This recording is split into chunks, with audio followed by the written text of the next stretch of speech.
प्रिय बच्चों, आज हम लोग पढ़ेंगे जयशंकर प्रसाद का जीवन परिचय। पहले संक्षिप्त में देख लेते हैं। ग्राम प्रसाद जी की पहली कहानी का नाम है ग्राम, जो 1910 में प्रकाशित हुई। 1912 में इंद्र पत्रिका में, यानी 10 में प्रकाशित की गई और 1912 में इंद्र पत्रिका में छपी गई। प्रमुख कहानी संग्रह हैं छाया, प्रध्वन, आकाशदीप, आंधी, इंद्रजाल, पुरस्कार, गुंडा, सालवती, मधुआ, छोटा जादूगर। प्रमुख निबंध है सम्राट चंद्रगुप्त मौर्य, प्राचीन आर्यवर्त और उसका प्रथम सम्राट। काव्यकला, अलंकार में अधिकतर प्रयोग किया है रूपक, उपमा, उत्प्रेक्षा, संदेह, विरोधाभास। जीवन परिचय।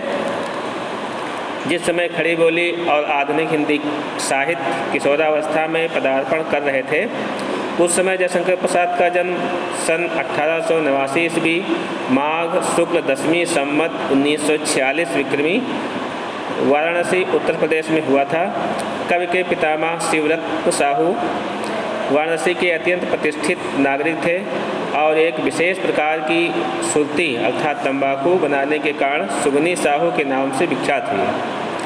उनकी दानशीलता सर्वविदित थी और उनके यहाँ विद्वानों कलाकारों का सादर सम्मान होता था। जयशंकर प्रसाद के पिता देवी प्रसाद साहू ने भी अपने पूर्वजों की परंपरा का पालन किया। इस परिवार की गणना वाराणसी के अतिशय समृद्ध घरानों में थी और धन वैभव का कोई अभाव न था।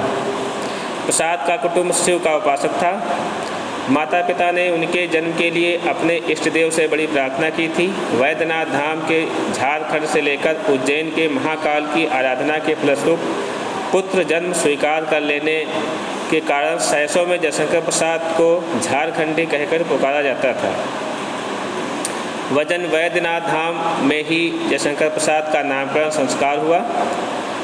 शिक्षा जयशंकर प्रसाद की शिक्षा घर पर ही आरंभ हुई। संस्कृत, हिंदी, फारसी, उर्दू के लिए शिक्षक नियुक्त हैं। इनमें रस्में सिद्ध प्रमुख थे। प्राचीन संस्कृत ग्रंथों के लिए दीनबंधु ब्रह्मचारी शिक्षक थे। कुछ समय के बाद स्थानीय क्वींस कॉलेज में प्रसाद का नाम लिखा दिया गया, पर यहाँ वे 8वीं कक्षा तक ही पढ़ सके। प्रसाद एक और व्यवसायी थे। इनकी कुछ रचनाएं हैं। प्रमुख रचनाएं निम्नलिखित हैं। काव्य में आंसू, लहर, कामायनी, प्रेम पथिक, कानन कुसुम, महाराणा का महत्व, झरना।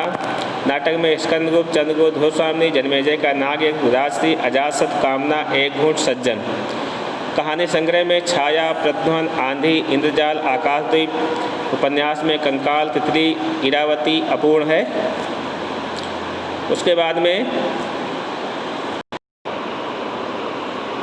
यद्यपि प्रसाद जी बड़े संयमी थे, किंतु संघर्ष और चिंताओं के कारण उनका स्वास्थ्य खराब हो गया। उन्हें यक्ष्मा रोग ने धर दबोचा। इस रोग से मुक्ति पाने के लिए उन्होंने पूरी कोशिश की, किंतु सन 1937 ईस्वी को 15 नवंबर को रोग ने उन्हें शरीर पर अपना पूर्ण अधिकार कर लिया और वे सदा के लिए इस संसार से विदा हो गए।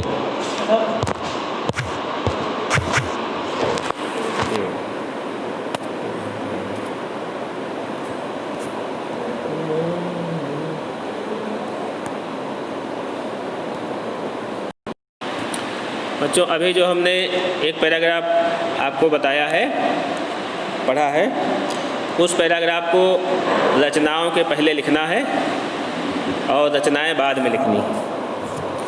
इसके बाद में आपको भाषा शैली लिखना है। प्रसाद जी की भाषा के कई रूप उनके काव्य की विकास यात्रा में दिखाई पड़ते हैं। आपने आरंभ में ब्रजभाषा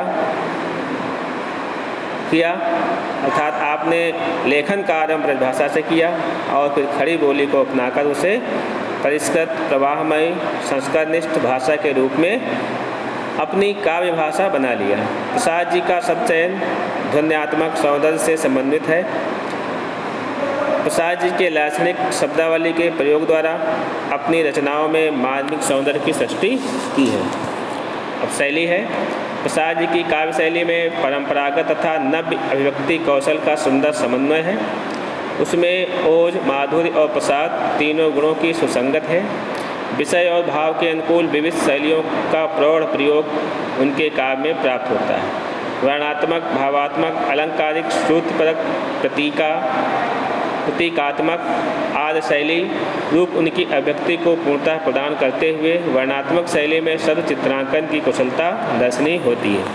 इस प्रकार से जयशंकर प्रसाद जी का संक्षिप्त जीवन परिचय आपके सामने प्रस्तुत हुआ। इस जीवन परिचय को आप लिखेंगे, जिसमें एक चीज़ विशेष ध्यान रखनी है। रचनाओं के बाद में एक पैराग्राफ आपको बताया गया है, वो उनके जीवन के अंतिम समय का है, अर्थात मृत्यु से संबंधित है। इसको बाद में लिखेंगे। उसका इसमें जो है चित्र आपको नहीं मिलेगा, अर्थात लिखित रूप में नहीं मिलेगा, वो केवल ऑडियो के द्वारा आप लिख लेंगे।